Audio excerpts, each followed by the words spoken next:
Salam alaikum, Azul Fellaoun, alhamdoulilah, rakoum kاع bkhir. J'espère que vous avez tous passé une excellente fête de l'indépendance algérienne, le 63e anniversaire de l'indépendance grâce aux 5 millions et demi de shuhada, Rabbi yarhamhum.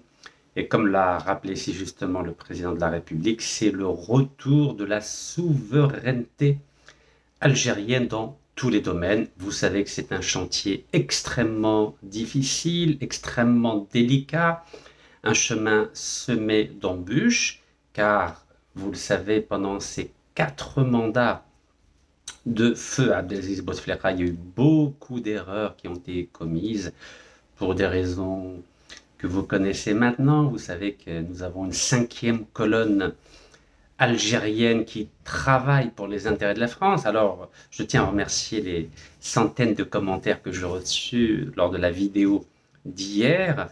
Et beaucoup m'ont demandé, mais c'est quoi cette 5e colonne française en Algérie? Alors, je vais commencer par cela.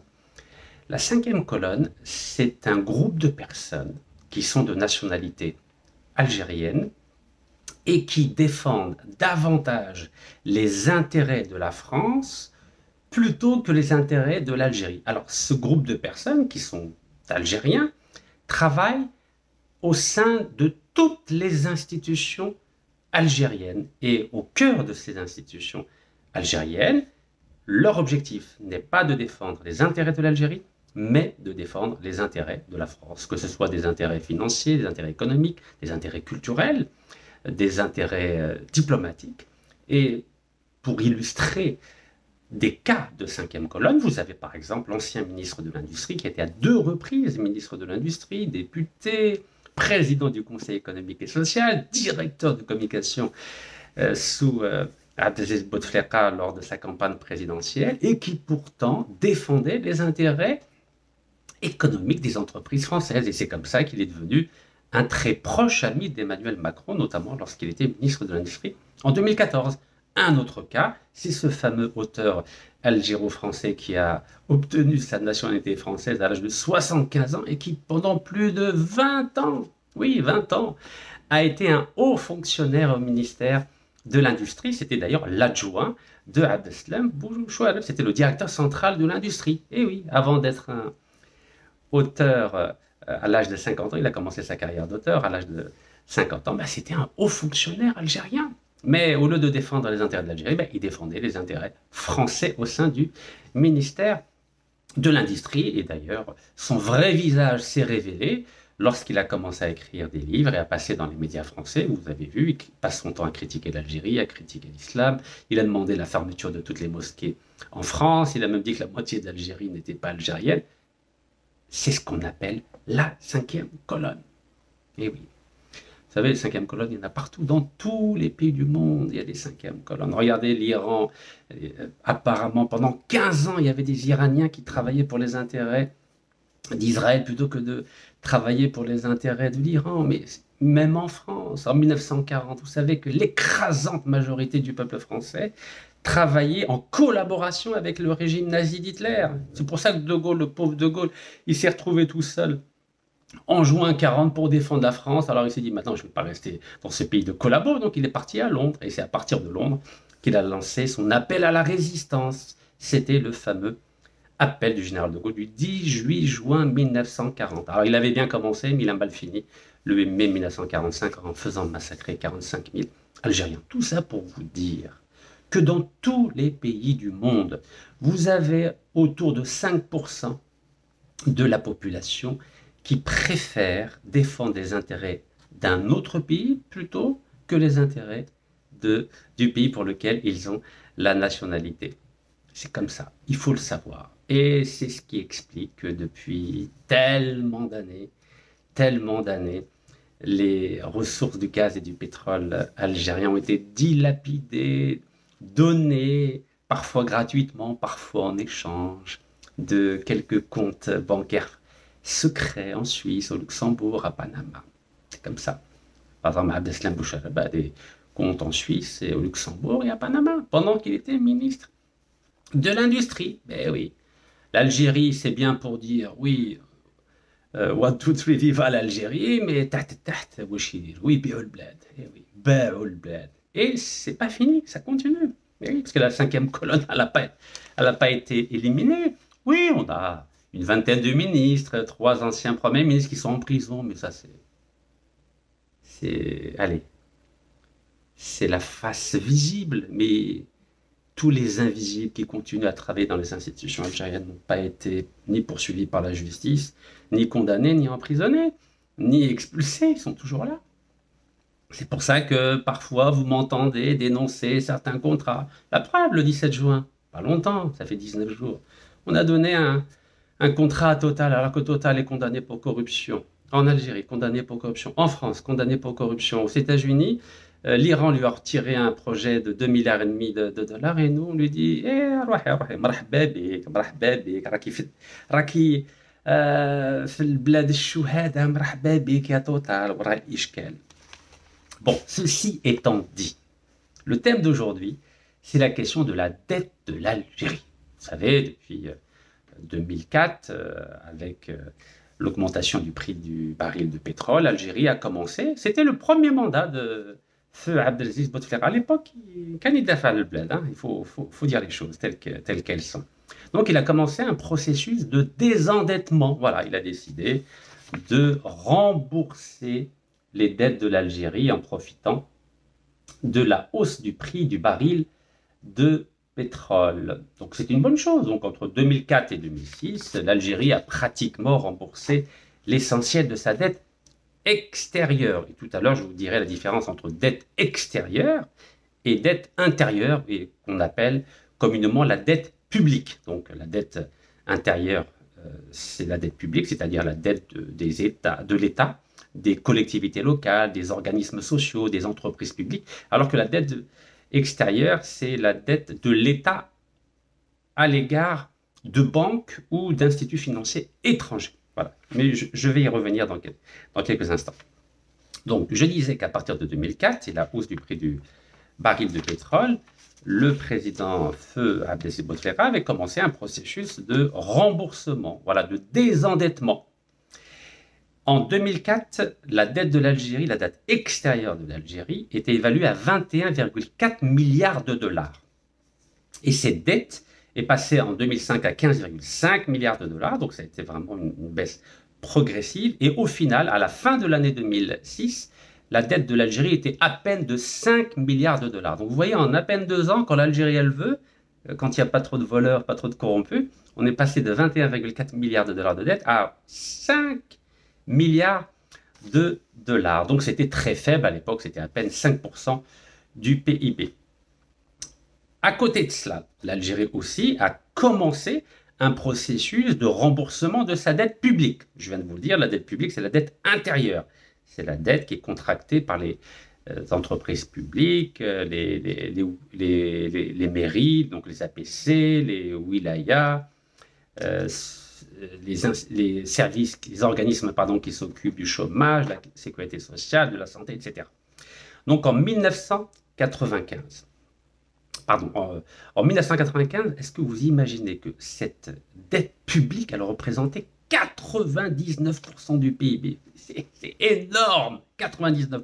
Alors que la dette extérieure, donc elle était beaucoup plus faible. Donc alors, en 2001, elle était à 57% du PIB. En 2003, elle est passée à 40%. Et en 2006, donc dans le processus de désendettement et de la dette extérieure et de la dette publique, c'est-à-dire la dette intérieure, on est arrivé à simplement 15% du PIB. 15% du PIB. Donc, dites-vous qu'en 2006, l'Algérie était dans une situation financière extrêmement favorable. Très peu de dette extérieure, donc à peine 5 milliards, et très peu de dette intérieure, donc à peine 15% du PIB. Juste pour la petite histoire, c'est qu'aujourd'hui, en 2025, la dette extérieure elle est minime, elle est à peine de 3,2 milliards de dollars, mais la dette intérieure, elle représente plus de 50% du PIB, c'est-à-dire autour de 118 milliards de dollars. Mais oui, parce que notre ami Ouiyahia, je vais arriver à notre ami Ouiyahia, il a fait de grosses bêtises, Ouiyahia.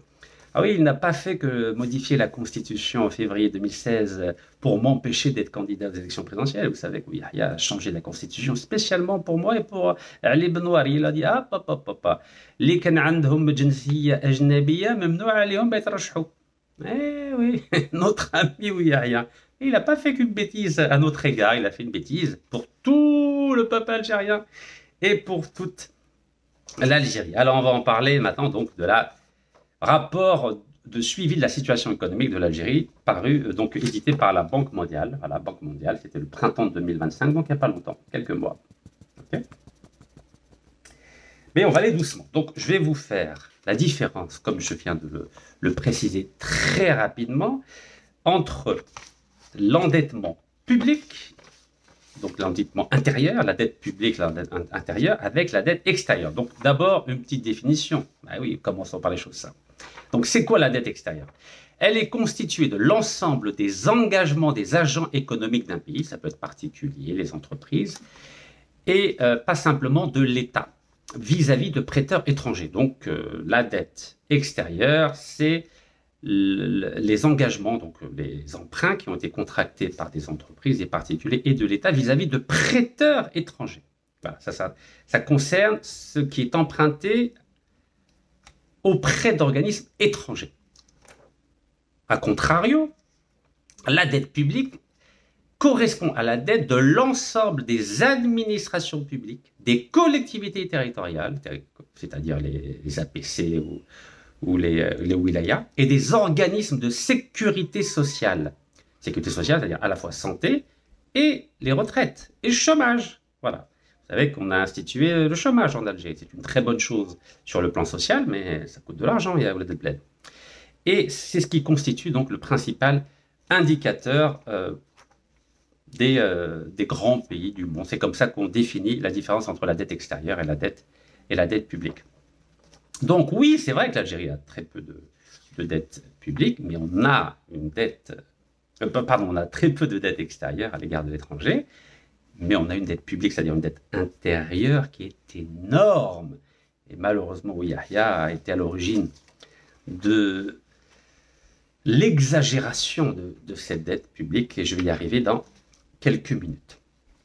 Alors, maintenant, je vais vous dire le classement des pays endettés par rapport à leur dette extérieure et le classement des pays endettés par rapport à leur dette intérieure, c'est-à-dire la dette publique. Alors, bismillah. Alors, vous savez qu'on dit souvent que le pays le plus endetté au monde, ce sont les États-Unis d'Amérique. Oui, tout ça est vrai, absolument. Les États-Unis d'Amérique sont le pays le plus endetté au monde, oui, sur le plan de la dette extérieure. Alors, on va y arriver. On va commencer à parler des chiffres. Et vous allez voir que les pays qui sont le plus endettés au niveau extérieur, ce n'est pas les mêmes qui sont le plus endettés au niveau de la dette publique, c'est-à-dire la dette intérieure. Alors, bismillah. Au niveau des 10 pays les plus endettés sur le plan de la dette extérieure. Donc, vous avez les États-Unis d'Amérique, 36 000 milliards de dollars, donc 36 000 milliards de dollars, l'Algérie 3,2 milliards de dollars, donc on est tout petit, on est gentil. On y va. La Chine, 16 500 milliards de dollars, 16 500 milliards de dollars. Donc vous avez vu, les deux grandes puissances mondiales sont les plus endettées au monde. Donc ceux qui pensent que ne pas avoir de dette, c'est un signe de puissance, malheureusement non, ça n'a aucun rapport. Plus vous vous endettez, à condition bien sûr que vous ayez une vraie économie, plus vous êtes fort, car vous pouvez financer l'armement, financer l'économie, financer l'agriculture, financer l'éducation, financer la santé, etc., financer les routes, etc. Ben oui, c'est comme ça qu'on devient grande puissance, c'est quand on emprunte. Ben oui, si vous n'empruntez pas et si vous n'avez pas d'argent, comment vous allez faire pour développer votre pays? Tout le monde n'a pas du gaz et du pétrole. Donc alors, premier pays le plus endetté au monde au niveau de la dette extérieure, États-Unis. Deuxième, la Chine. Troisième, le Japon, 10 200 milliards de dollars. 10 200 milliards de dollars. Quatrième, l'Angleterre, 3 700 milliards de dollars de dette. 3 700 milliards de dollars de dette. La France, cinquième, 3 600 milliards de dollars de dette aussi.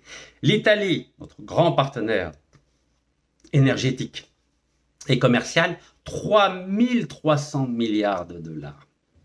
Septième position, l'Inde, 3 200 milliards de dollars. L'Allemagne, énorme pays, grand pays industrialisé, première économie européenne. Vous savez que l'économie allemande, c'est 50%. Elle est 50% plus forte, plus puissante que l'économie française. Et bien, l'Allemagne, 2 950 milliards de dollars de dette. Et nous, on a 3,2 milliards, c'est tout, Adam McCann. Le Canada, 9e position, 2 350 milliards de dollars. Eh oui, 2 350 milliards de dollars. Et le 10e dans le classement des pays qui ont la dette extérieure la plus importante, c'est le Brésil. Donc, vous imaginez, tous ces pays-là, c'est tous des grandes puissances. Ils font, allez, États-Unis, Chine, Japon, Royaume-Uni, France, Italie, Inde, Allemagne, Canada, Brésil. Tous ces pays ou bien font partie du G7, que vous connaissez, donc les États-Unis, le Japon, le Royaume-Uni, la France, l'Italie et le Canada, et l'Allemagne, ou bien ils font partie des BRICS. Et vous avez la Chine, l'Inde et le Brésil. Et pourtant, ce sont les pays les plus endettés au monde. Donc, vous avez ici la preuve qu'avoir un endettement extérieur n'est pas du tout un signe de faiblesse. Bien au contraire. Quand vous avez une vraie économie et que vous vous endettez lourdement, vous avez les moyens d'imposer votre loi à tous les pays du monde. C'est pour ça que la France, avec son endettement, elle écrase les pays africains, par exemple. Les États-Unis, avec leur endettement, ils écrasent le monde. La Chine, avec leur endettement, ils ont des marchés ouverts partout dans le monde entier, notamment en Afrique, etc., etc., etc.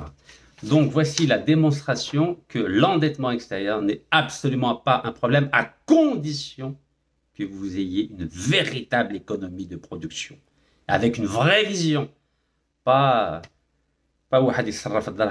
comme dans les pays africains. Donc ça, c'est pour l'endettement extérieur. Et maintenant, on va regarder la liste des pays qui ont un endettement public. Et vous allez voir, ce n'est pas les mêmes. Plutôt, c'est un peu les mêmes, mais pas dans le même ordre. Allez, on y va, bismillah. Quels sont les pays donc, dont les niveaux d'endettement public sont les plus élevés au monde? Voilà, les plus élevés au monde. Donc, c'est paru. Donc, le 10 mars 2025, c'est Focus Economy. Voilà, Focus Economy. Donc, ça fait pas longtemps, ça fait quelques mois. 10 mars 2025. Allez, bismillah.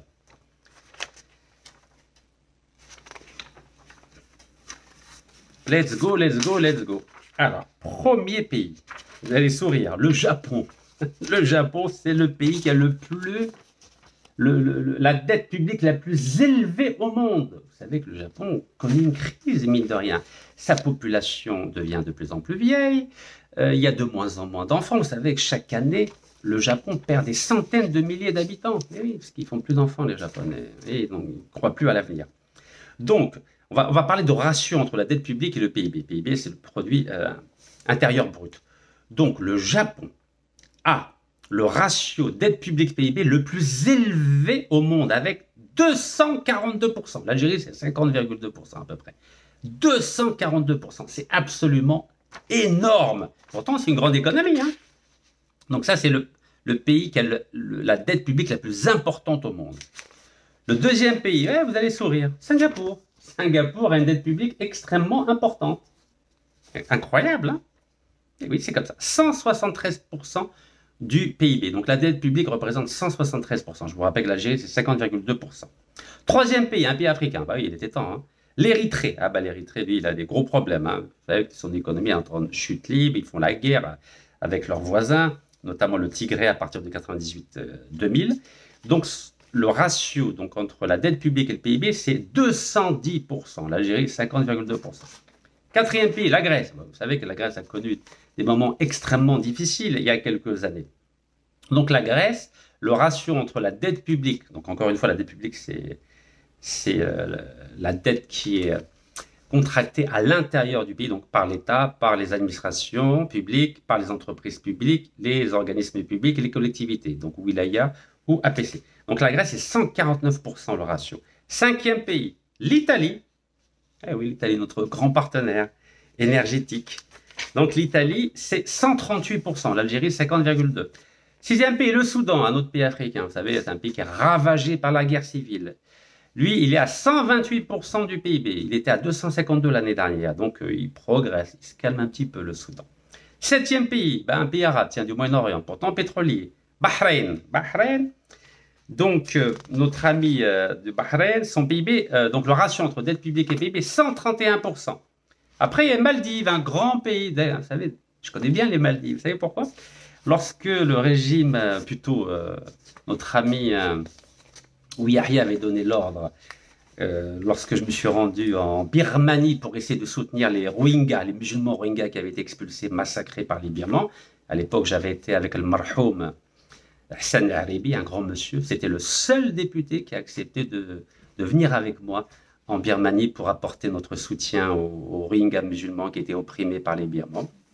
Parce que j'avais proposé à tous les députés, les sénateurs algériens, je vous paye le billet, je vous paye l'hôtel, Arwaho, venez, on va tous ensemble en Birmanie pour apporter notre soutien aux Rohingyas. Il y en a un seul qui a eu le courage. Un seul, ça suffit. Hein. Rabbi Yarhamou, parce qu'il n'y a fait pas longtemps, il est décédé. En tout cas, c'est un grand monsieur. Eh bien, dites-vous bien que lorsque la Birmanie m'a expulsé donc, en Malaisie, ben, Yahya a donné l'ordre plutôt à lancer une information pour dire que j'étais un terroriste. Et oui, Yahya, un grand monsieur, Yahya. Et dites-vous bien que lorsque j'étais en Malaisie, aucune compagnie aérienne ne m'avait autorisé à revenir en Algérie. Aucune. J'étais interdit de prendre un avion. J'ai raconté ça dans le livre, là, il est là, voilà. Dans ce livre-là, Le Voltaire du Niqab. J'ai raconté ce qui m'est arrivé en Birmanie. Eh oui, grâce à notre ami Habibna Ouiyahia, Ahmed Ouiyahia, qui a tout fait pour que je ne sois pas candidat aux élections présidentielles en Algérie. Alors, où est-ce que j'ai? Dans quelle page? Voilà, si je vous retrouve la page, comme ça, vous pourrez regarder. Oui, parce qu'il faut un peu mélanger les sujets. Si on ne mélange pas les sujets, Madernawalou, n'est-ce pas? Voilà, page 265. Ah oui, Yahya, c'est un grand monsieur. Hein.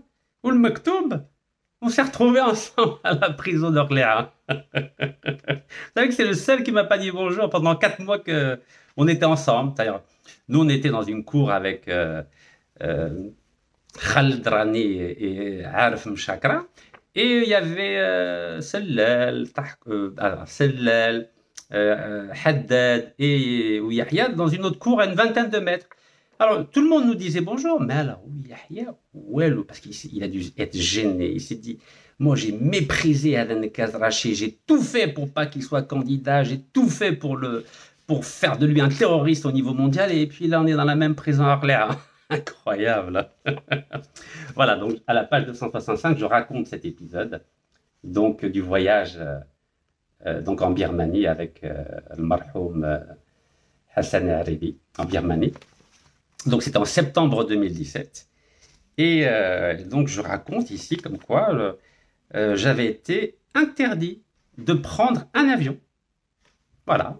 Toutes les compagnies avaient reçu une note pour dire Hachinékaz est un terroriste, interdiction qu'il puisse monter dans n'importe quel avion. Et j'ai été bloqué pendant 36 heures à l'aéroport de Kuala Lumpur en Malaisie, grâce à notre ami Ouiyahia, extraordinaire Ouiyahia. Vous savez, je vous raconte ça avec sourire, mais j'étais dans une situation extrêmement grave. Vous savez ce que ça veut dire grave? Voilà, je vais vous sortir là, voilà. Ah, on dit alhamdoulilah. Vive l'épreuve quand même. Hein. C'est pas beau ça l'épreuve. Aïe, aïe, aïe, aïe. Voilà. La vraie, je parle de notre marhoum Hassan Haribi ici. Vous voyez que voilà, Hassan Haribi ici. Voilà. Et oui, c'est un grand monsieur Hassan Haribi, Rabbi Yarhamou. Et donc, je raconte que j'étais interdit de prendre un avion. C'est beau, non? Ah bah vous savez, quand on est algérien et qu'on voit que des responsables algériens vous privent d'élections, salissent votre nom dans le monde entier pour dire que vous êtes un terroriste, c'est gravissime. Regardez, pendant 36 heures, regardez. Il faut toujours avoir des preuves dans la vie. Hein. Regardez, pendant 36 heures. Donc, pendant 36 heures, j'ai fait toutes les compagnies présentes à l'aéroport de Kuala Lumpur, fin de non-recevoir à chaque fois. J'ai réussi à obtenir une copie de la note officielle transmise par les autorités birmanes à toutes les compagnies aériennes. Je savais que l'Algérie, en accord avec les autorités birmanes, était derrière cette manœuvre diabolique pour m'empêcher de réussir ce voyage humanitaire auprès des Rohingyas de Birmanie. J'ai fait un live sur Facebook pour que mon public algérien voit de ses propres yeux le machiavélisme de cette mafia au pouvoir à Alger, qui est capable de tout pour discréditer ses opposants, quitte à faire d'eux des terroristes internationaux blacklistés dans le monde entier. Voilà ce qu'a fait Ouiahia. Incroyable Ouiahia, il est fort Ouiahia. Et oui, donc si ça vous intéresse, vous pouvez lire de sa page 265 jusqu'à la page 275, voilà, pendant 10 pages. Et dès que je suis arrivé, donc j'ai fait... Oui, voilà, bah, je vous raconte l'histoire. Bah oui, comme j'ai du temps. Donc, comment j'ai fait pour quitter la Malaisie en étant considéré comme un terroriste? Écoutez, c'est grâce au chef de la police de Kuala Lumpur. Parce que vous savez, dans les aéroports, il y a des caméras partout. Il a vu que pendant 36 heures, je tournais en rond dans l'aéroport de Kuala Lumpur. Donc, il m'a fait envoyer 2 policiers. Ils sont venus me chercher, il me dit, voilà, il y a le chef de la police qui veut vous parler parce que ça fait 36 heures que vous êtes là, on ne sait pas ce que vous faites. Et donc, quand j'ai été amené auprès du chef de la police de l'aéroport de Kuala Lumpur, donc il m'a demandé de décliner mon identité, j'ai donné mon passeport algérien, je n'ai qu'un seul passeport, vous le savez, depuis 2013, et il a tapé mon nom. Et là, et oui, excusez-moi, j'ai pas envie de me vanter, mais c'est la vérité. Il m'a dit, Monsieur Nekaz, merci pour tout ce que vous faites pour nos sœurs en Europe. J'ai dit oui. Il me dit oui. Il m'a dit, vous avez une très belle réputation ici en Malaisie, car ce que vous faites pour les femmes qui portent librement le niqab en Europe, c'est formidable. Et dites-moi, c'est quoi votre problème? Et je lui ai raconté ce qui m'est arrivé, comme quoi j'avais été expulsé de Birmanie en voulant soutenir les Rohingyas, et que depuis 36 heures, il n'y a aucune compagnie aérienne qui m'a autorisé à prendre un avion parce que les autorités algériennes avaient fait de moi un terroriste. Donc, il a regardé le document que j'avais réussi à récupérer auprès d'une compagnie aérienne, d'ailleurs. Et là, qu'est-ce qu'il a fait? Il m'a dit, ah bon, c'est comme ça qu'on vous traite dans votre pays? Ah, je lui ai dit, non, pas tout le monde. Je lui ai dit, il y a certains qui veulent être présidents et je suis une menace pour ces personnes-là. Donc, je pense évidemment à notre ami Ahmed Ouiahia. Il m'a dit, ne vous inquiétez pas. Vous savez ce qu'il a fait? Qu'est-ce qu'il a fait le chef de la police de Kuala Lumpur à Saha? Vous savez, il y a toujours des hommes qui sont là pour vous aider, même quand vous êtes dans la pire des difficultés. Eh bien, il m'a dit, écoutez, avec votre passeport algérien, vous pouvez aller aux Maldives. Je lui ai dit, oui, tout à fait, parce qu'il avait regardé. Il m'a dit, écoutez, je connais très bien le chef de la police de l'aéroport de Mahé, donc aux îles Maldives, et je vais voir avec lui pour savoir dans quel autre pays vous pouvez aller sans visa et sans difficulté pour essayer de contrer cet obstacle de cette note qui a fait de vous un terroriste. Donc, il m'a dit, est-ce que vous pouvez patienter, s'il vous plaît? Donc, j'ai patienté, donc, à quelques mètres de son bureau. Et une demi-heure après, il me dit, Monsieur Nekaz, ne vous inquiétez pas. J'ai appelé mon ami, donc, chef de la police à l'aéroport aux Maldives. Lui-même connaît le chef de la police à l'aéroport de Riyad en Arabie Saoudite. Et normalement, après, il n'y aura pas de problème pour vous pour revenir ou en Algérie ou en France. Mais il m'a dit, évitez l'Algérie. C'est eux qui ont mis la note. Je dis, ok, d'accord, bah, j'irai en France, comme ça tombe bien. J'ai organisé une manifestation devant l'appartement de Saïdani. Eh bien, écoutez, c'est ce qui s'est passé. Il m'a offert le billet. Eh oui, le billet, écoutez-moi bien. Kuala Lumpur, Mahé en Maldives. Maldives. 2 jours à l'hôtel de luxe, s'il vous plaît. Et ensuite, j'ai fait escale à l'aéroport de Riyad, aucun problème. J'ai vu le chef de la police, Paris, il m'a dit, ne vous inquiétez pas. Il m'a mis dans un avion à destination de Paris. Et c'est comme ça que j'ai pu quitter la Malaisie, malgré le sabotage d'Ahmed Ouiahia. Je poursuis. Le lendemain, j'étais devant l'appartement de Saïdani, donc 13-15 boulevard Victor Hugo à Neuilly-sur-Seine, parce que en préparation de la manifestation qui devait avoir lieu le surlendemain, et c'est là, le 6 octobre 2017, où j'ai été tabassé, j'ai presque perdu la vie, j'ai eu 30 coups à mon oreille droite, j'ai eu le nez cassé, beaucoup ont vu la vidéo, elle a été vue par 15 millions de personnes. Donc, vous avez vu ce que ça fait de s'engager en politique en Algérie contre la corruption, contre cette mafia 40 voleurs. Donc voilà, c'est un petit clin d'œil par rapport au 8e pays qui a le ratio dette publique PIB le plus important au monde, les Maldives, que je tiens à remercier car eux ne m'ont pas interdit l'accès à leur pays. 9e pays, voilà, oui, le 9e pays, c'est les États-Unis. Au niveau de la dette publique, les États-Unis sont classés à la 9e position. Alors qu'au niveau de la dette extérieure, ils sont classés en première position, les Américains, avec 36 000 milliards de dollars de dette. Donc le ratio dette publique PIB des États-Unis, c'est 124% seulement, l'Algérie 50,2%. Et le 10e pays le plus endetté en termes de dette publique, c'est la France. Voilà, c'est la France. Et le ratio de la dette publique par rapport au PIB, c'est 116%. Voilà, 116%. L'Algérie, 50,2%. Voilà. Ceci ayant été précisé. Donc maintenant, on va parler de la dette publique telle qu'elle est présentée par l'Algérie. Donc encore une fois, ce que j'entends beaucoup d'Algériens qui disent « Ah oui, nous, on n'a aucune dette, on n'a aucun problème. » La situation s'améliore. Oui, elle s'améliore. Mais les dégâts qu'a fait Ahmed Yahya, ils sont énormes, énormes. Vous croyez que si Abdelmajid Tebboune, avec une baguette magique, il va régler les problèmes qui ont été stockés pendant 20 ans, pendant 4 mandats? Bien sûr que non. C'est pour ça qu'il faut aider le président. Je vous ai dit, on a une formidable 5e colonne au sein de toutes les institutions algériennes et qui font beaucoup de dégâts, beaucoup de dégâts. Alors, 15 novembre 2024, donc l'ancien ministre des Finances, M. Laziz Faïd, il avait fait un communiqué en disant que la dette publique en Algérie affiche un niveau inférieur à celui des pays arabes et méditerranéens. Oui, c'est vrai.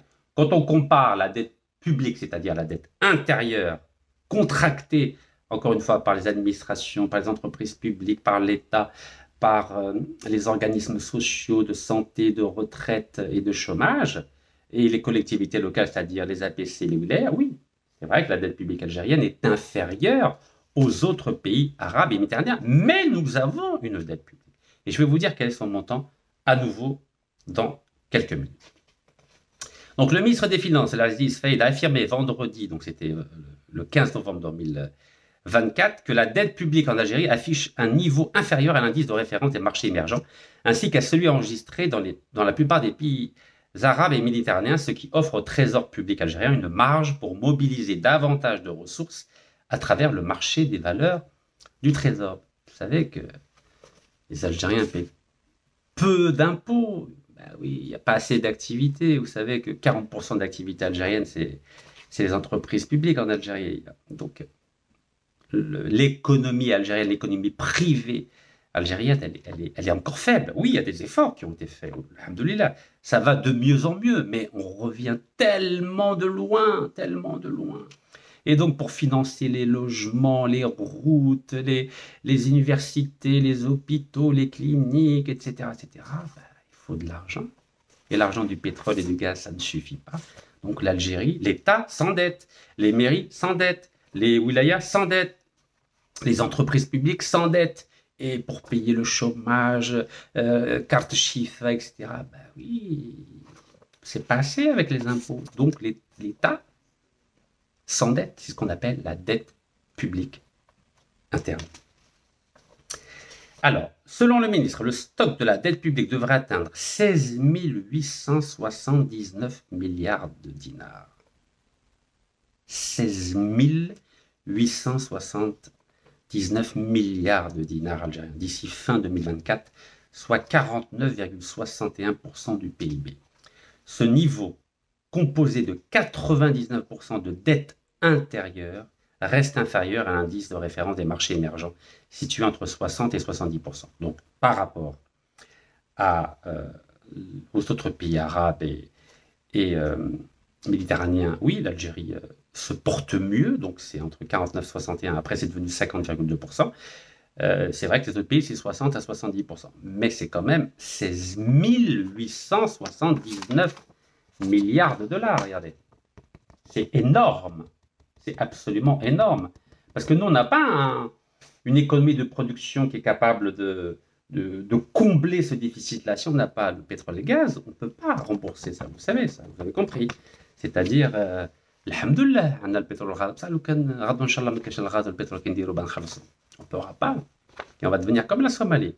Donc, si les Algériens ne travaillent pas, s'il n'y a pas une économie de production dynamique, allez, je ne sais pas moi, dans 20, 30 ans, on risque d'avoir d'énormes problèmes avec une population qui ne cesse d'augmenter.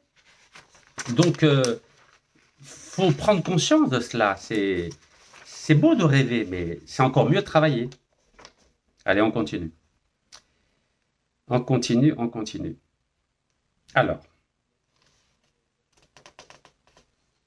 sur l'expansion du marché financier en Algérie, le ministre donc, des Finances a qualifié de succès retentissant l'introduction en bourse de la Banque Crédit Populaire d'Alger. Vous savez que la CPA a été introduite en bourse. Vous savez que la bourse d'Alger, elle était elle fonctionnait au ralenti, la bourse d'Alger. Donc là, l'ancien ministre des Finances a essayé de la redynamiser. Et c'est comme ça que l'Algérie a pu attirer 112 milliards de dinars. C'est bien, c'est très bien même. Il a considéré cette opération d'historique car elle constitue un tournant pour la scène financière algérienne, l'une des plus importantes en Afrique. 112 milliards de dinars ont été récupérés grâce à l'introduction en bourse donc, du Crédit Populaire d'Algérie, mais on est loin des 16 879 milliards de dinars de dette publique. Je poursuis.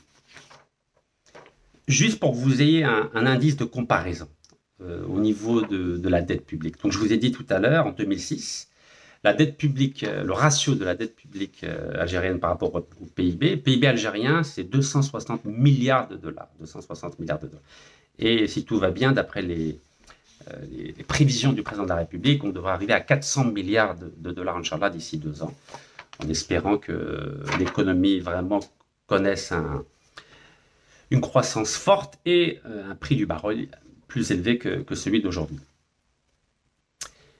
Donc, l'Algérie a enregistré une dette publique représentant 46,20% du produit intérieur brut du pays en 2024. Aujourd'hui, elle est à 50,2%. Donc, en un an, ça a grimpé.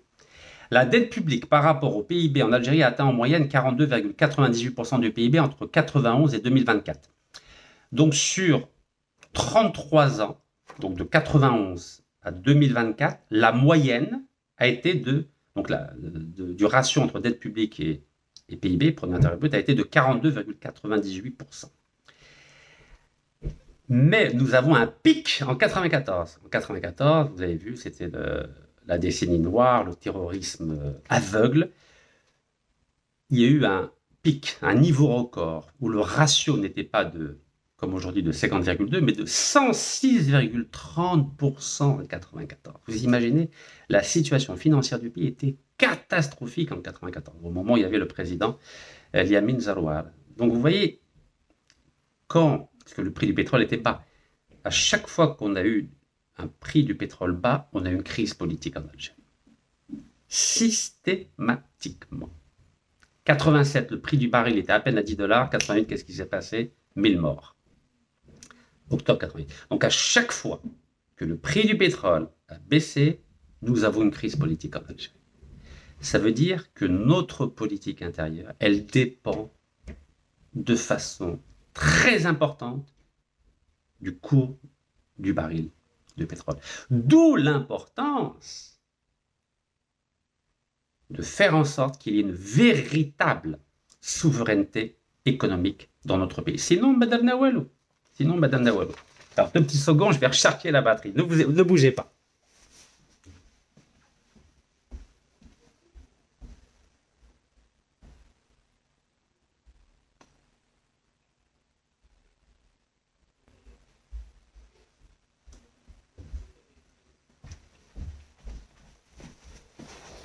Voilà, Samhouli, ya Jamaat al-Khair. Ben oui, vous savez, hein, c'est bien beau de faire des vidéos, mais il faut assurer la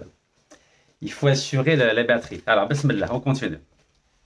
Voilà, on va redresser tout ça.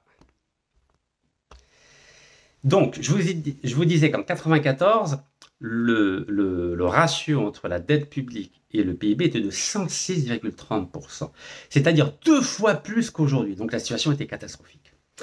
Mais en 2013, donc juste avant le 4e mandat de feu Abdelaziz Bouteflika, bah, vous savez, il y avait beaucoup d'argent.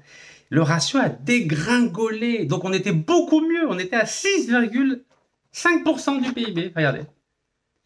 Donc la pire des années, entre 1994 et 2023, la pire des années, c'était 1994, avec un ratio de 106,30%, c'est énorme.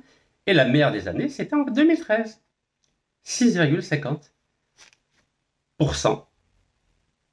Oui, c'est pour ça qu'ils ont forcé le 4e mandat. Ben oui, il y avait de l'argent. Quand il y a de l'argent, on peut tout forcer. Allez, welcome. Eh oui, l'économie, c'est très important, vous savez. La politique algérienne dépend de l'économie, dépend du pétrole. On est étroitement liés. Donc, quand il y a de l'argent du pétrole, ben, il n'y a pas de crise. Mais dès que le pétrole baisse, ben, la crise, elle est devant nous. Ben, vous avez vu ce qui s'est passé en 2019. On avait très peu de réserves de change, il y a eu une crise politique. Voilà, c'est comme ça. C'est l'Algérie. D'où l'importance de bien signer les contrats de gaz et de pétrole pour que nous ayons toujours de l'argent à gogo, comme on dit. Regardez la Norvège, ils ont des fonds souverains, plus de 1000 milliards de dollars. Les Saoudiens, ils ont des fonds souverains. Vous n'avez pas remarqué, il n'y a pas de crise en Norvège, il n'y a pas de crise en Arabie Saoudite, il n'y a pas de crise au Qatar. Vous savez pourquoi? Parce que leurs dirigeants ne veulent pas l'argent. Oui, ils ont des fonds souverains, il y a plus de 1000 milliards de dollars en Arabie Saoudite. Ben oui, donc quand il y a des moments de crise, ben, ils vont piocher quelques milliards pour le temps que la crise elle passe. Mais nous ben, sous Bouteflika, harbu draham, harbu draham al-kharj. Ben oui, c'est ce qui s'est passé. Parce que ceux qui dirigent le pays en Algérie n'ont pas la sécurité qu'ils vont rester au pouvoir longtemps. Alors qu'au Qatar, bah, l'émir, bah, il sait qu'il n'y a pas d'opposition. Ben Salman en Arabie Saoudite, il sait qu'il n'y a pas d'opposition. Vous savez, le pouvoir se transmet de père en fils, père en fils, père en fils, père en fils.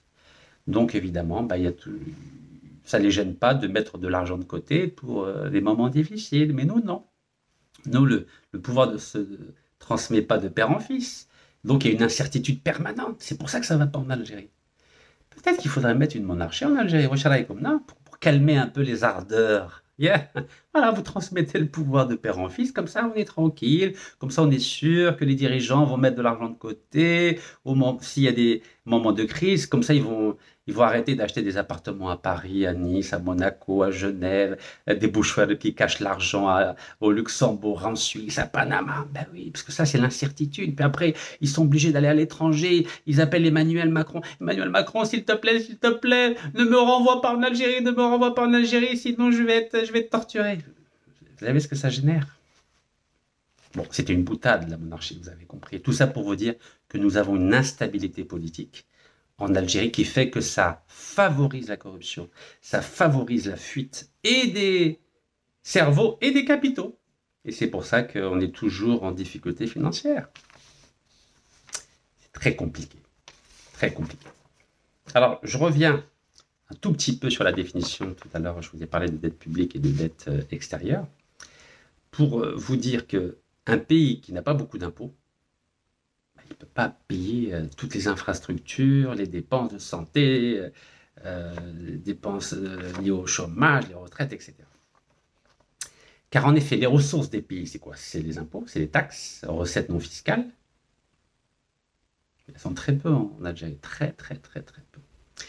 Alors que les dépenses de fonctionnement, les salaires, les opérations de redistribution, les aides, les bourses et les subventions, vous savez que l'Algérie, elle adore subventionner le pain, le kahwa, quoi d'autre, l'essence, le mazout. Tout ça, ça tombe pas du ciel, vous savez, ça tombe pas du ciel. Donc, tant qu'on va subventionner de façon trop importante tous les produits de base, ben, dites-vous que la dette publique algérienne, elle va exploser. Elle va exploser. Donc, on ne pourra pas avancer. Vous savez, en 2020, lorsque j'étais en prison, bah, vous savez, les gens me reprochent à chaque fois, oui, pourquoi tu parles toujours de toi? Bah oui, écoutez, c'est ma chaîne, bien sûr, je parle de moi, évidemment, car je suis à la croisée des influences entre la France et l'Algérie.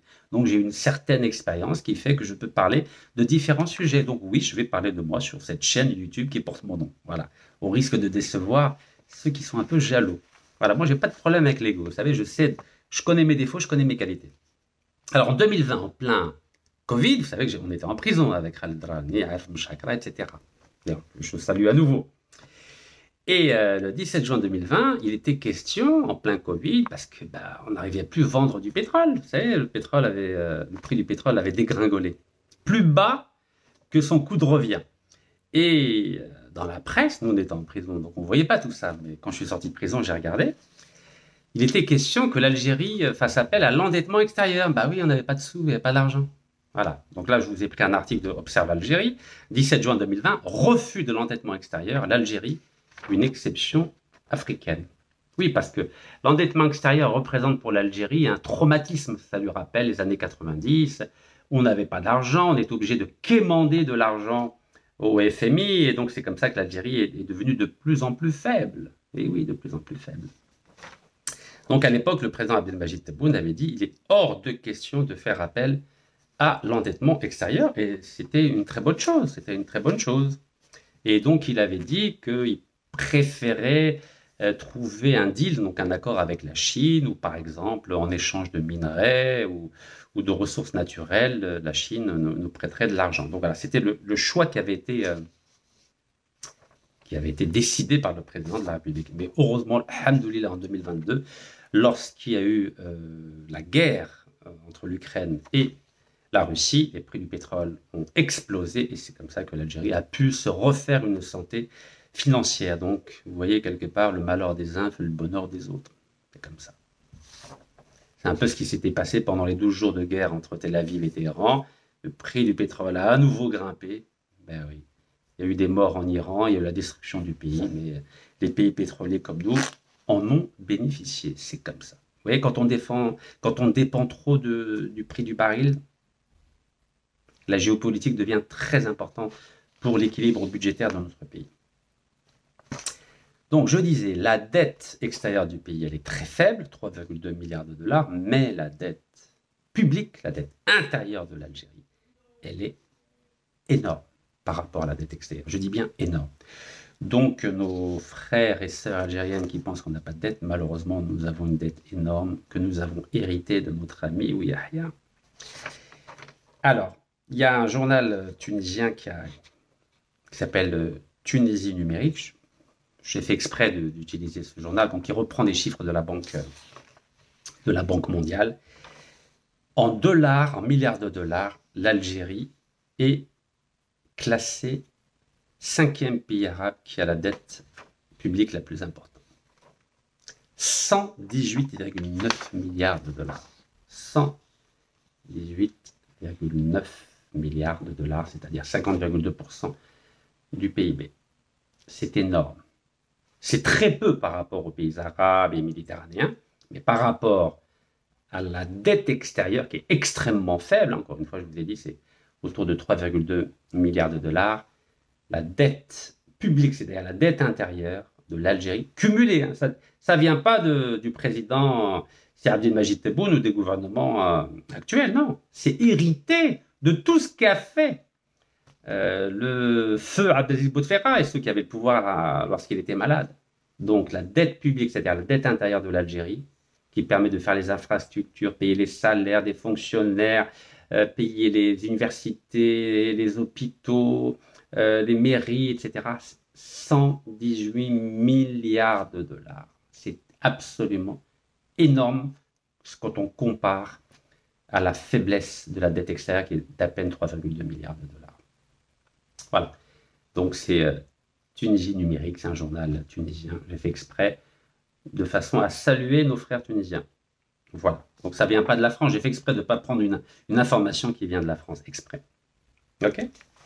Donc 118,9 milliards de dollars. Ben, il faut les payer, les chers frères et sœurs. Il faut les payer, ces 118,9 milliards de dollars. Et on n'a pas cet argent. Au niveau des réserves de change, on a à peu près 65 milliards de dollars à peu près. Donc on a une dette intérieure qui est pratiquement 2 fois plus que les réserves de change que nous avons en Algérie. Donc vous voyez, c'est beau, 1, 2, 3, viva l'Algérie, mais si on ne travaille pas en Algérie, s'il n'y a pas des usines, s'il n'y a pas des entreprises, s'il n'y a pas de la création de richesses, ben, ce déficit il va augmenter. Car l'Algérie, c'est un choix politique, a décidé de subventionner le pain, le lait. Vous savez, il n'y a aucun pays au monde où vous avez le pain à 10 dinars. Vous n'avez aucun pays au monde où vous avez shkarat al-halib à 25 ou 35 dinars. Vous n'avez aucun pays au monde, presque aucun pays du monde, où vous avez le prix de l'essence ou du gasoil entre 46 dinars. Ça n'existe pas. Est-ce que vous le savez? Vous n'avez aucun pays au monde où vous avez le café à 30 dinars. Aucun. Vous le savez, ça. Et ça, c'est parce que l'État a décidé de subventionner. Oui, subventionner. Et c'est qui subventionne? Vous croyez que ça tombe du ciel? Il y a 2 façons de subventionner. Ou bien l'argent du pétrole et du gaz, il y en a de moins en moins. Ou bien, la planche à billets. Vous savez ce que c'est la planche à billets? La planche à billets. La planche à billets, c'est... On a une imprimerie nationale qui fait 10 dinars. Allez, on fait des dinars. On fait des dinars. C'est la planche à billets. Ça évite de travailler. Le problème, c'est produire des dinars, des milliards de dinars. Bah, ça crée des... Il y a des effets secondaires. C'est un peu comme on a une rage dedans, on a des effets secondaires. Et premier effet secondaire, la valeur du dinar dégringole. Dégringole. C'est ce qui se passe, non? Chaque année, la valeur du dinar perd à peu près 4 à 5%. Deuxième effet secondaire, c'est que le prix des denrées augmente. Ouais, par exemple, kilo de batata, le prix de la viande a explosé, le prix, je sais pas moi, de la tomate, de la banane, etc. Tout explose. Ben oui, parce que notre ami Ouiyahia, qu'est-ce qu'il a fait? Et Ouiyahia, vous connaissez Ouiyahia? Ouiyahia a imprimé 30 000, l'équivalent de 30 milliards de dollars quand il était Premier ministre. Regardez, 4 juillet 2018. 4 juillet 2018, quand il était Premier ministre. Notre ami Ouiyahia a imprimé l'équivalent de 30 milliards de dollars. Aïe, aïe, aïe, aïe. Tout ça pour pas emprunter à l'étranger. Hein. Et non, moi, j'emprunte pas. عندي الحمد لله l'imprimerie nationale. Aïe, ordre. imprimer دينار من بعد هكاك الدينار يهبط والسلعة تطلع ويروح. Vous imaginez l'inconscience, l'irresponsabilité, la folie de Ouiyahia. Vous savez pourquoi il a fait ça? Comme ça, il s'est dit, voilà, les élections, c'est dans un an, voilà, je reste calme. Bouteflika, il va peut-être pas se présenter, donc moi, je vais être le dauphin. Donc, il a dit, il faut garder le calme social, il faut acheter la paix sociale. On va imprimer, ça va pas se voir. Voilà. Vous imaginez, il a pensé qu'à lui. Ahmed Ouiyahia. Ben oui, c'est quand il a modifié la Constitution en février 2016, il pensait qu'à lui, il fallait éliminer tous les concurrents. Et là, quand il a imprimé l'équivalent de 30 milliards de dollars, c'est-à-dire 30 milliards de dollars de dettes supplémentaires, vous avez compris, invisibles à l'étranger, parce qu'à l'étranger, on n'a pas grand-chose, on a 3,2 milliards, mais en interne, on a, je vous ai dit, on a 118,9 milliards de dollars. Ben oui, à cause d'Ouiyahia qui a aggravé la situation. En plus, il a dit pendant 5 ans, je vais faire ça. Hein. Donc, il a modifié la loi sur le crédit pour dire, bon, pendant 5 ans, on peut imprimer. Vous imaginez? Et ça s'appelle un homme d'État, ça? Un homme d'État qui sabote l'économie du pays, qui sabote la valeur du dinar. Donc, des députés ont demandé à Ouiyahia où sont passés les 30 milliards de dollars imprimés. Warrahum, Galoulou, warrahum, Et à l'époque, quand je critiquais Ouiyahia, vous me disiez, mais t'as ta'araf ntaïa. Mais je vous ai dit, c'est une mafia.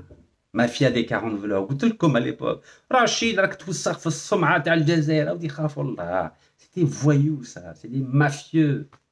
Il a fallu que si Abdelmajid Tebboune arrive pour que vous compreniez que c'était des mafieux. Ah, quand j'ai organisé 107 157 manifestations anticorruption. Vous avez dit, tu es en train de salir l'image de l'Algérie. Ben, regardez, ils ont saboté l'économie de l'Algérie. Aujourd'hui, on a 118,9 milliards de dollars de dette publique, de dette intérieure. Personne n'en parle. Ah, personne. Personne n'en parle. Ben oui, il n'y a rien. Donc, des députés ont demandé au Premier ministre Ahmed Yahya des explications sur l'argent imprimé dans le cas de la révision de la loi sur la monnaie et le crédit, lui demandant également de citer les secteurs et les projets où sont dépensés les 30 milliards de dollars imprimés depuis le début de l'année en cours. Ben oui, parce que sur les 30 milliards de dollars, ben, il y a une bonne partie. Vive l'Algérie. C'est beau quand même. Hein. C'est beau ou c'est pas beau? Il a été prévu dans la loi sur la monnaie et le crédit l'installation d'une commission en charge du contrôle. Ah oui, en Algérie, oui. Il prévoit des commissions pour contrôler, mais il n'y a personne qui contrôle. Regardez la Sonatrach. Est-ce qu'il y a quelqu'un qui contrôle les contrats de la Sonatrach? Rigolo les choses. Qui contrôle les contrats de la Sonatrach? Il n'y a même pas de conseil de surveillance à la Sonatrach. Personne ne contrôle. Pourquoi j'ai demandé au président de nommer un vice-président qui soit un général qui contrôle tous les contrats de gaz et de pétrole à Sonatrach? Mais... كيما يقولوا لي في البلاد تعاوز تفهم علاش على تعاوز تفهم. Donc là, il a été prévu dans la loi sur la monnaie et le crédit l'installation d'une commission en charge du contrôle et du suivi de l'application du mécanisme de financement non conventionnel. Vous savez, c'est quoi le financement non conventionnel? C'est quand on imprime des billets. Ben oui, c'est pas comme ça qu'on finance une économie. C'est que dans les États, dans les républiques bananières qu'on fait ça. En gros, quand on n'arrive pas à créer de la richesse avec des entreprises, on crée de la richesse artificielle avec la planche à billets. C'est ce qu'on appelle le financement non conventionnel. Vous connaissez le mot non conventionnel? On l'applique à quel autre secteur aussi? Les hydrocarbures non conventionnels. Vous savez, ça correspond à quoi? Gaz de schiste, pétrole de schiste, ça s'appelle des hydrocarbures non conventionnels. Ben, c'est la même chose. La planche à billets, ça s'appelle financement non conventionnel. Et à votre avis, est-ce qu'il y a du gaz de schiste en Algérie qui est exploité ou pas? J'en parlerai bientôt. Et devinez par qui? Par Total. Et devinez où? À Timimoun. Et devinez depuis quand? Depuis 2018. Et grâce à qui? Grâce à Ouyaria. Et oui, Total a 37,75% d'un gisement à Timimoun qu'on appelle le tile gaz. C'est la même chose que le gaz de schiste depuis 2018. Ça s'appelle du gaz non conventionnel. Donc, dès que vous voyez le mot non conventionnel, en finance, c'est la planche à billets, et dans le domaine des hydrocarbures, c'est le gaz de schiste, le pétrole de schiste. Aïe, aïe, voilà, donc il n'y a eu aucun contrôle, aucun wallo. Alors, à l'époque, la presse, tout le monde en parlait, même les Français en parlaient. Tiens, le magazine de notre ami, c'est moi, Kamel Daoud. Algérie, 2 petits points. C'est inquiétant, recours à la planche à billets. 13 décembre 2017. Donc, c'est un autre journaliste algérien qui s'appelle Adlan Mehdi qui a écrit l'article, un très bel article en passage. Hein. Experts et opposants s'accordent à juger dangereuse cette décision du gouvernement pour faire face à la détérioration de la situation économique du pays. Donc, je vous rappelle, septembre 2017, c'est après le limogeage du chef de gouvernement, Si Abdelmajid Tebboune, qui a été limogé le 15 août 2017. Donc, dès que le chef du gouvernement, Si Abdelmajid Tebboune, a été limogé, c'est Ahmed Yahya qui a pris le pouvoir et tout de suite, planche à billets. 30 milliards de dollars, création d'argent artificiel. Aïe, l'imprimerie nationale Talblet, Tao. Ben oui, un les lingots, 30 milliards de dollars. العجب راه صار في البلاد والله العجب. Alors qu'est-ce qu'il dit notre ami Adlan Mehdi du Point? Alors, Adlan Mehdi, c'était le deuxième journaliste avec Amadou qui avait fait l'interview avec le président de la République, Si Abdelmajid Tebboune, en juin 2020, lorsque j'étais en prison. Bah, oui, à chaque fois, c'est ça ma référence. Et donc Al-Moradi a reçu comme des rois. Mbad Kamel Daoud bda يعطي Si Abdelmajid Tebboune le bled. Incroyable. Quelle ingratitude, certains Algériens, dis donc.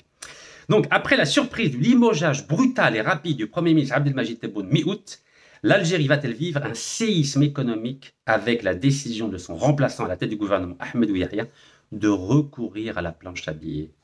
La question est posée. Depuis 2014, l'Algérie est frappée par une crise financière qui s'annonce durable, car rien ne prévoit à court et moyen terme un redressement sensible du prix du pétrole. C'est comme ça qu'a expliqué le Premier ministre Yahya dans son plan d'action présenté en Conseil des ministres le 6 septembre 2017. Ah oui, hein.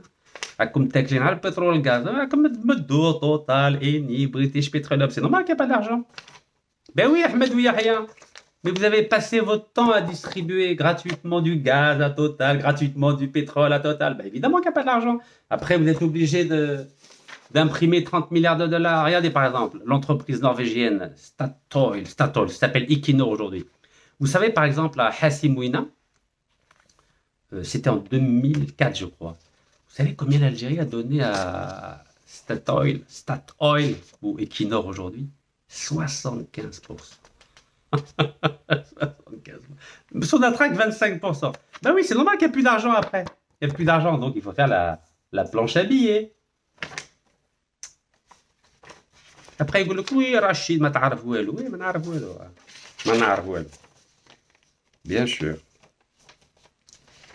Ma n'arif ouelou. Ba'tou le bled, تقولوا لي ما نعرف والو. Vous n'avez pas remarqué tout ce que j'ai dit sur le contrat de gaz et pétrole, il n'y a personne qui a porté plainte contre moi. Vous ne vous posez pas la question? Pourtant, tous les jours, j'en parle. Depuis 2013, jamais on n'a porté plainte contre moi par rapport aux chiffres que j'ai avancés sur les contrats de gaz et de pétrole.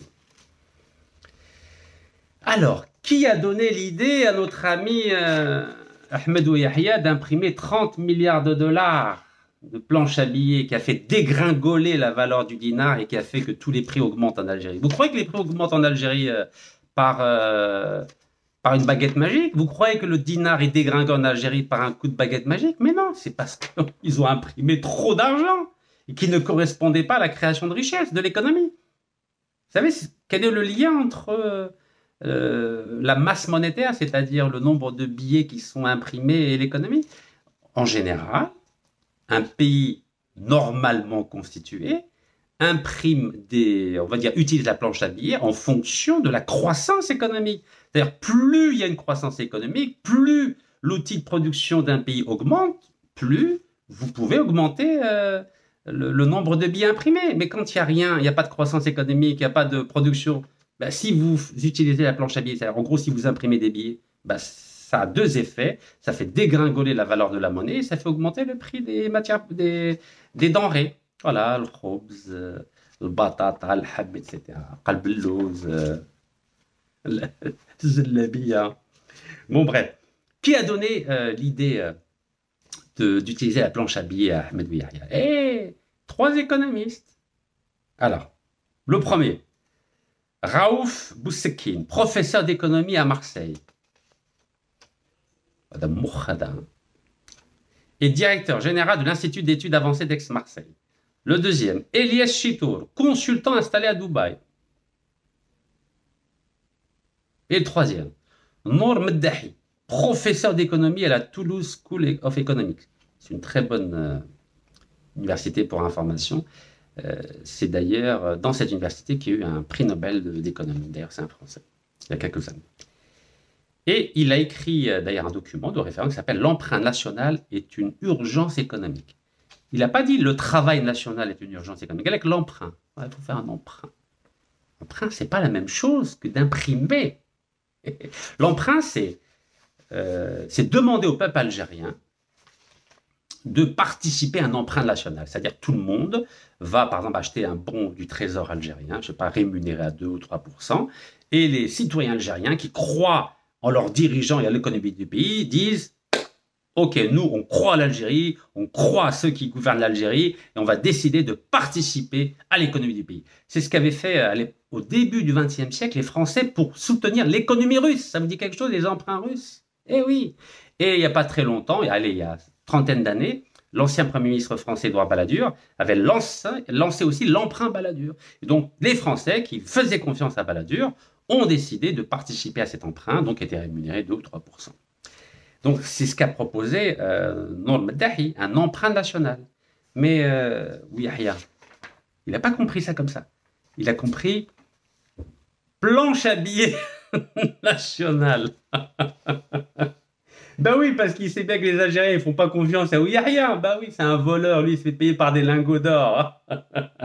Donc Meddahi, il a proposé un emprunt national. Oui, ça marche dans les démocraties, quand le peuple a confiance au pouvoir et que le pouvoir a une vision à long terme. Mais Ouiahia, qui fait confiance à Ouiahia? Donc, il a pas suivi à la lettre les recommandations, parce qu'il savait qu'il n'y avait aucune chance que ça marche. Vous connaissez un seul Algérien qui aurait participé à un emprunt national lancé par Ouiaria? Bon, bref, vous n'avez pas remarqué les trois hados. Il n'y en a aucun qui vit en Algérie, aucun. Voilà, Dubaï, Paris et Toulouse. Donc, voilà. Donc, c'est ces trois qui ont conseillé, Ouiaria, mais à vrai dire, je ne pense pas qu'ils lui ont demandé d'utiliser la planche à billets. Bon, bref. Malish. Donc évidemment, il y en a qui se sont opposés. Il y a des experts économiques, dont un qui s'appelle Salim Bellel, professeur d'économie. Il a dit « Aucun économiste qui se respecte ne vous dira que dans le contexte qui est le nôtre, le recours à l'imprimerie de la Banque centrale est une mesure responsable. L'Algérie n'est ni les États-Unis ni l'Union européenne, c'est un petit pays rentier dont le système politique est fondé sur le clientélisme, c'est-à-dire les organisations, on va dire, sur lesquelles repose le pouvoir, vous les connaissez, le FLN, les associations Moudjahidines, associations d'étudiants, vous avez compris, c'est ça clientélisme. Dans un régime rentier clientéliste, la monnaie est instrumentalisée par le pouvoir politique pour régler les conflits de partage de la rente. Bah oui, il faut تفاهمين مع توتال مع إني مع بريتيش بتروليوم مع قسموا شويه هذوك الدراهم. C'est ce que faisait Ouiahia et ses amis pendant les 4 mandats. Bon bref, vous avez compris, ça va pas du tout. Ah quand même, hein, il y a l'éditorialiste du quotidien Liberté, Feu, parce qu'il a disparu, parce que M. Rabrab a décidé de fermer la porte, plutôt de donner les clés du journal Liberté. Donc, un éditorialiste s'appelle Moustapha Hamouche a dit que c'est une partie de notre pouvoir d'achat futur, de notre niveau de vie à venir, que l'État hypothèque, l'État Ouiahia hypothèque, en choisissant la voie de la planche à billets.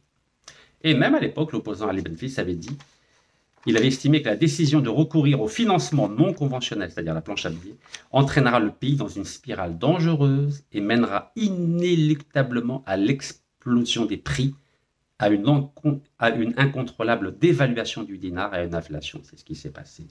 Vous savez que 2 ans après, il y a eu le Hirak. Voilà. Donc même les syndicats s'y étaient opposés. Voilà. Les syndicats même s'y étaient opposés. Bon bref, vous avez compris, M. Ahmed Ouiahia n'en a fait qu'à sa tête. Il a imprimé 30 milliards. Ou derbihum wa shibri. Voilà, derbihum wa shibri. Saddaqhum sahabum. Vous savez, il les a distribués à ses amis. C'est lamentable ce qui se passe dans notre pays. Lamentable. À tous les niveaux. Et Ahmed Ouiahia, vous savez, il est malin. Pour faire passer la pilule, qu'est-ce qu'il leur a dit? En pleine assemblée populaire, la PN, hein, nationale. Hein. Galhum, sans la planche à billets, l'État ne pourra pas payer les salaires. Khawoufhum. Voilà. Galhum كان الغولة attention لو كان ما نديروش كيما هاك attention ردوا بالكم كان حتى واحد يخلص.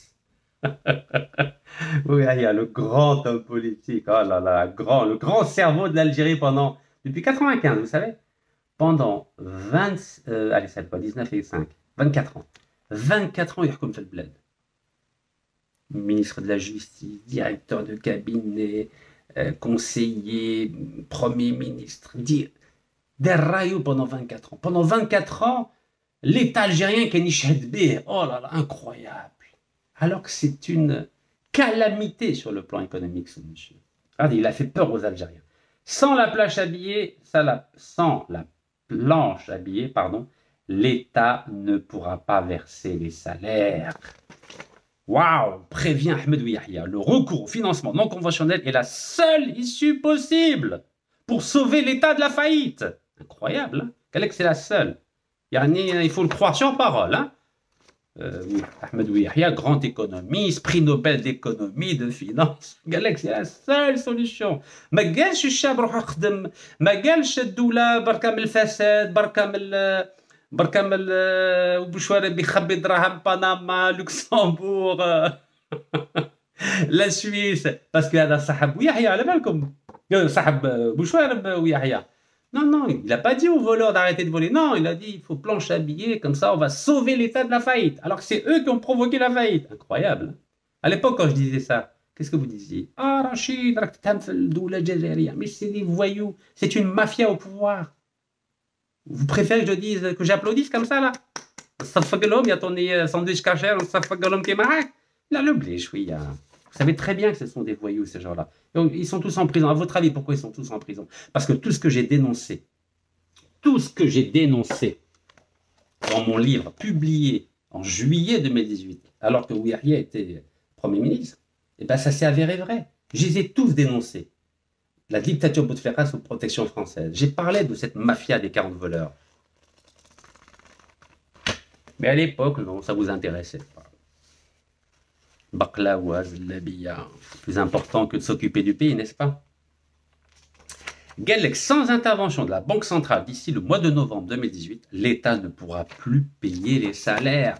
Vous imaginez comment il a fait peur aux Algériens, il a fait peur aux députés, il a fait peur aux journalistes. Et puis, bien sûr, les journalistes, en dehors de quelques-uns, ils ont dit, bah oui, Yahya, c'est un grand homme d'État. Yarf, hein? Yarf el-rih, comme on dit chez nous. Yarf el-rih. Donc, alors, vous savez combien ça fait 30 milliards à l'époque de dollars? Ça fait, écoutez-moi bien, 118 000 milliards. 118 000 milliards. Vous imaginez, l'Algérie hablet. L'État algérien hablet. Donc ça, c'était le 24 décembre 2018, Chorok. Le gouverneur de la Banque d'Algérie, Mohamed Loukal, un grand cerveau, grand prix Nobel de finance, a minimisé dimanche devant les députés le recours au financement non conventionnel, c'est-à-dire à la planche à billets, qui représente actuellement 28% du produit intérieur brut. 28%, vous imaginez? Ça, c'est rien que la planche à billets, hein. Ça a augmenté de 28%. Le gouverneur de la Banque d'Algérie a révélé une nouvelle demande de financement. Allez, on remet la planche à billets. De l'ordre de 1187 milliards de dinars. Oui, rien que ça. 1187 milliards de dinars. Pour le mois de novembre, hein, pour le mois de novembre 2018. Et ceci représente 15,21 milliards de dollars sur les 11 premiers mois de l'année en cours. Voilà.